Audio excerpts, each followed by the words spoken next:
चलो बच्चों, आज हम परिसर अध्ययन 2 में पार्ट 2 संतों के कार्य के बारे में पढ़ेंगे।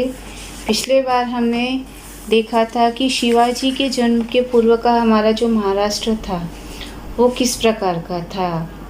जनता बहुत लाचार थी, बहुत त्रस्त हो चुकी थी उस समय के राजाओं से। देशमुख देशपांडे जैसे जागीरदार और मुग़ल लोग, जो इसमें अहमदनगर के निजाम शाह, बीजापुर के आदिल शाह, ये लोग जो थे जनता को बहुत त्रस्त किए हुए थे, जिसके कारण शिवाजी ने स्वराज्य स्थापना की प्रतिज्ञा की और उन्होंने महाराष्ट्र में हिंदी स्वराज्य की स्थापना का निर्णय लिया। और शिवाजी महाराज ने संतों के कार्यों को देख के, उस समय जो उस महाराष्ट्र में संत हुए थे, उन लगभग 300-400 वर्ष पूर्व जो महाराष्ट्र में अनेक संत हुए थे, उनके कार्यों का स्वराज्य स्थापना के लिए उपयोग किया। तो बच्चों, आज हम पार्ट 2 परिसर अध्ययन में पार्ट 2 संतों के कार्य, इस पाठ का वाचन करेंगे, जिसमें मैं आपको बहुत सारे संत जैसे कि श्री चक्रधर स्वामी, संत नामदेव, ज्ञानेश्वर, एकनाथ, तुकाराम तथा समर्थ रामदास स्वामी, जिनके चित्र आपको यहाँ पर दिखाई दे रहे हैं, उसके बारे में बताऊंगी। तो बच्चों, चलो हम अपने पाठ की तरफ चलते हैं। पाठ 2 संतों के कार्य। बच्चों, महाराष्ट्र में श्री चक्रधर स्वामी, संत नामदेव, संत ज्ञानेश्वर, संत चोखा मेला जैसे संतों ने संत परंपरा का प्रारंभ किया था। और यहाँ पर बहुत सारे संत परंपरा के कारण समाज में विभिन्न वर्ग से जो संत आए थे उनको बढ़ावा मिला था, जिसमें संत गोरबा, संत सावंता, संत नरहरि, संत एकनाथ, संत शेख मोहम्मद, संत तुकाराम, संत नीलोबा जैसे संतों का समावेश था। और कुछ स्त्री संत भी थे, जिसमें संत जनाबाई, सोयराबाई, निर्मलाबाई, मुक्ताबाई, कानोपात्रा और संत बहिणाबाई का भी समावेश किया गया था। बच्चों, इन संतों ने लोगों में दया, अहिंसा, परोपकार, सेवा, समता तथा बंधुता जैसे गुणों की शिक्षा दी थी। और समाज में कोई छोटा नहीं, कोई बड़ा नहीं, और सभी लोग समान और समता के भाव की भावना लोगों के मन में उत्पन्न करने का प्रयास किया था। इसी तरह से महाराष्ट्र में जो रामदास स्वामी थे, उन्होंने अपना कार्य किया। तो चलो बच्चों, पहले हम श्री चक्रधर स्वामी, यहाँ पर आपको चित्र दिखाई दे रहा है, श्री चक्रधर स्वामी के बारे में जानेंगे। श्री चक्रधर स्वामी जो थे वे मूलतः गुजरात के एक राजपुत्र थे, और उन्होंने क्या किया था, संन्यास धारण कर लिया था। और संन्यास धारण करने के बाद वे महाराष्ट्र में भ्रमण करते हुए आए थे, और उन्होंने लोगों को समता का उपदेश दिया था। इन चक्रधर स्वामी ने क्या किया था, लोगों को समता का उपदेश दिया था। स्त्री पुरुष जाति पाति में कोई भेदभाव नहीं है, और इसी कारण से लोग इन्होंने ये अपना मत दिया था, लोगों को उपदेश दिया था कि स्त्री पुरुष में और जाति पाति का कोई भेदभाव आपको नहीं मानना है। और जिसके कारण यहाँ पर लोग, बहुत सारे स्त्री पुरुष उनके अनुयायी बन गए थे। उन्होंने उनके द्वारा जो स्थापित पंथ था, उसका नाम था महानुभाव पंथ। आपको ये याद रखना है, महानुभाव पंथ।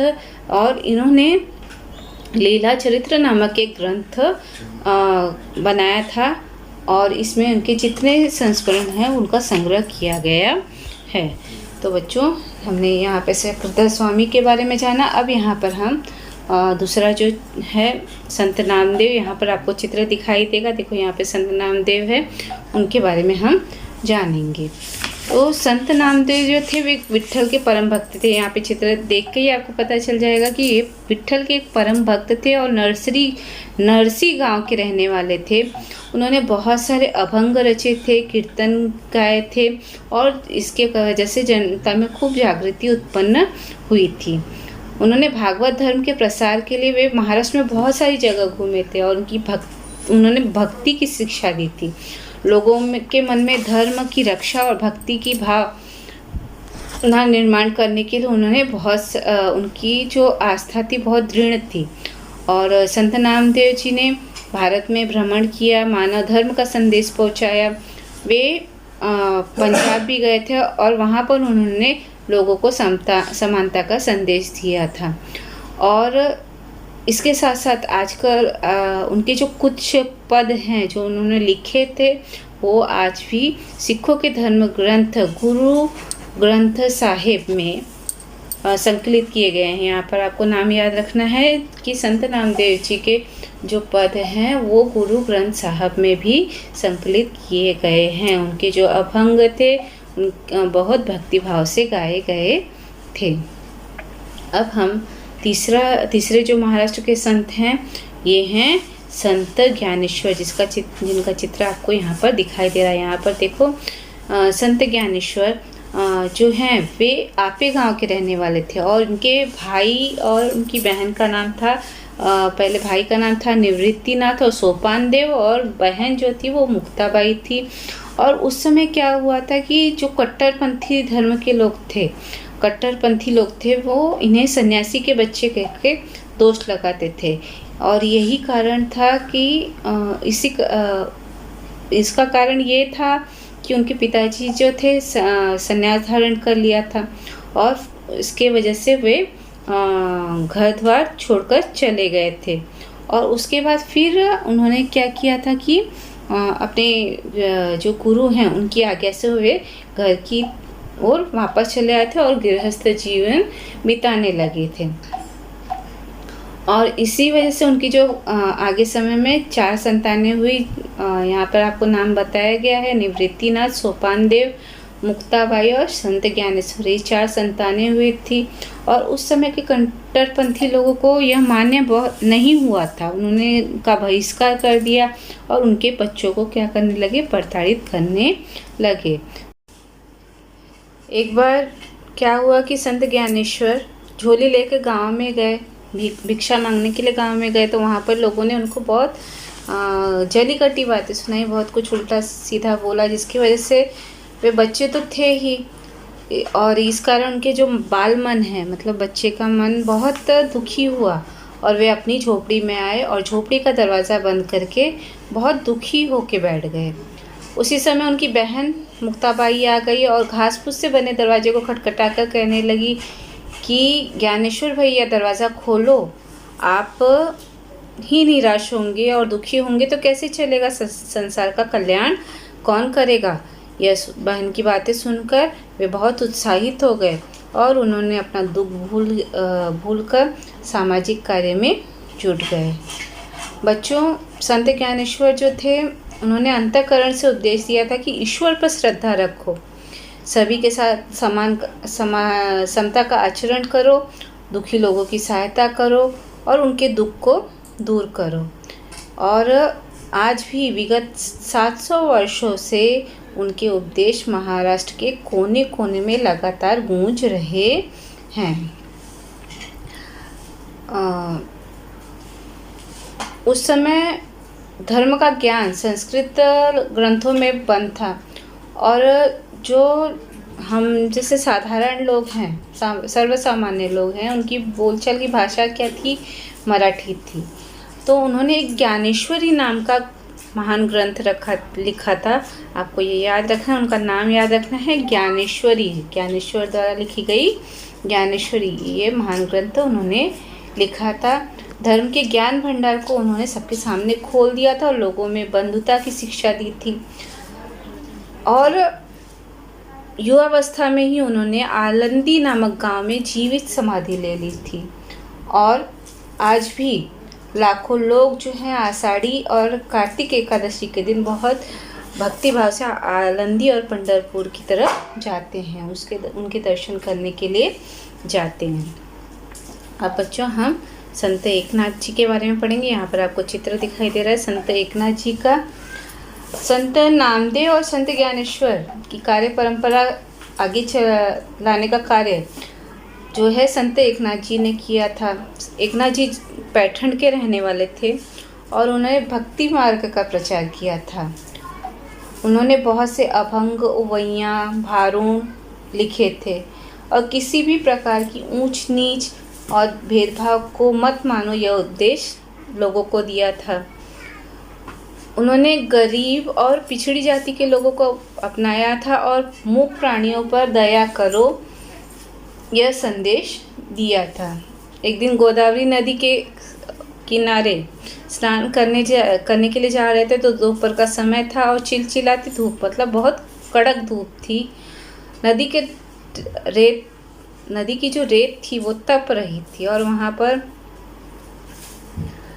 बच्चा रो रहा था। उसके रोने की आवाज़ सुनकर संत एकनाथ जी के कानों में पड़ी। वे उनके माता पिता को ढूंढने लगे। उन्होंने बच्चे को उठाकर अपनी गोद में ले लिया और उसकी आंखें पोंछी और उसके घर पर उसे पहुंचाया। इस तरह से स्वयं के व्यवहार से संत एकनाथ जी ने लोगों के मन में समता और ममता का भाव ऋण किया था। तो बच्चों, इतना कुछ हमने बहुत सारे संतों के बारे में जाना, जिसमें हमें लोगों के मन में समता और एकता की भावना निर्माण करने के लिए इन संतों ने कितने कठिन कार्य किए थे, कितने प्रेरणादायक कार्य किए थे, इसके बारे में जानकारी मिलती है।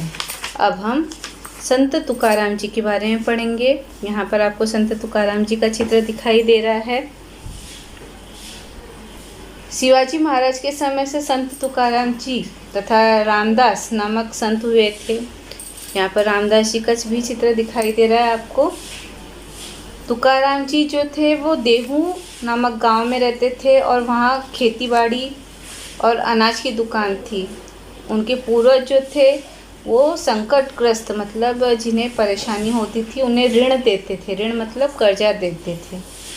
और संत तुकाराम ने क्या किया था कि उनके मन में इतनी दया भावना थी कि उन्होंने जो इनके हिस्से में आए थे, जो कुछ उनके हिस्से में ज़मीन जायदाद और जो कुछ आया था, उन ऋण पत्रों को, मतलब जो गरीबों के ऋण पत्र थे, उन्हें इंद्रायणी नदी में डुबो दिया और लोगों को ऋण से मुक्त कर दिया।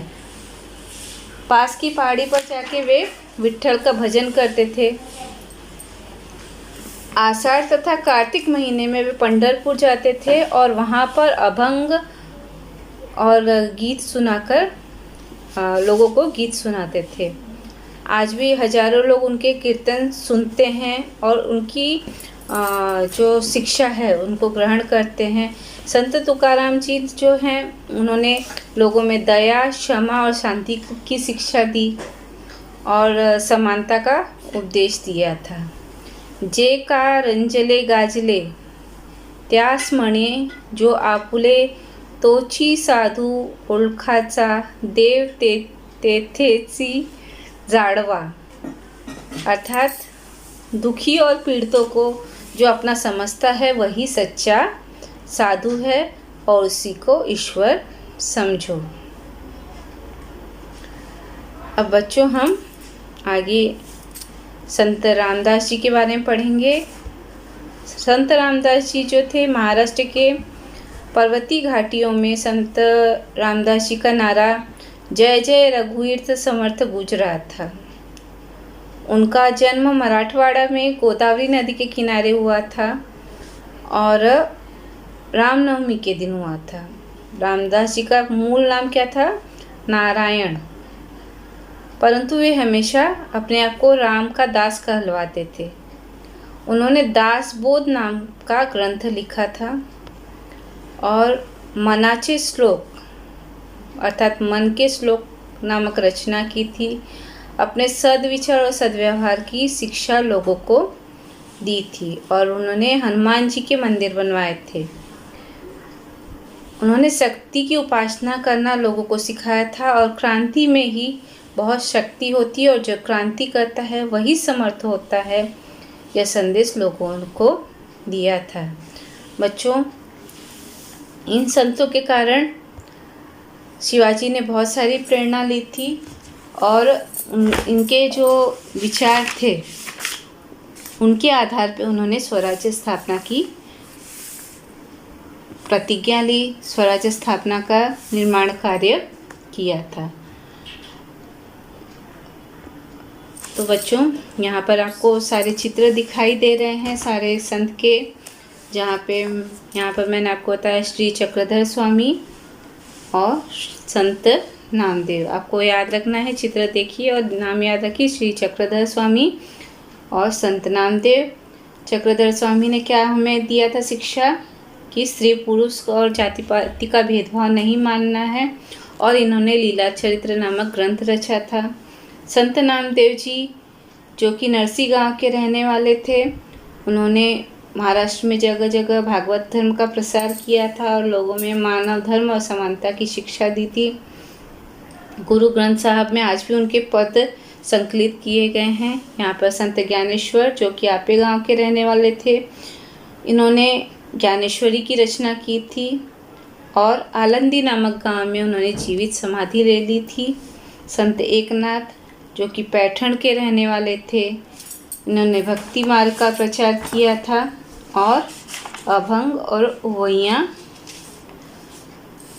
तथा भारुण की रचना की थी। इसके बाद हमें संत तुकाराम जी के बारे में जानना है, जो कि देहू गांव के रहने वाले थे। इन्होंने दया, क्षमा और शांति की शिक्षा लोगों को दी थी और तुकाराम गाथा नामक ग्रंथ में इनके अभंग संकलित किए गए हैं। साथ साथ हमें समर्थ रामदास जी के बारे में पता चलता है, जो कि जाप गांव के रहने वाले थे और दास बोध ग्रंथ तथा मनाची श्लोक नामक रचनाओं की रचना इन्होंने की थी। इन्होंने हनुमान जी के मंदिर लोगों को बनवा के दिए थे और अन्याय का विरोध करने की प्रेरणा दी थी। तो बच्चों, ये पाठ हमारा यहाँ समाप्त होता है।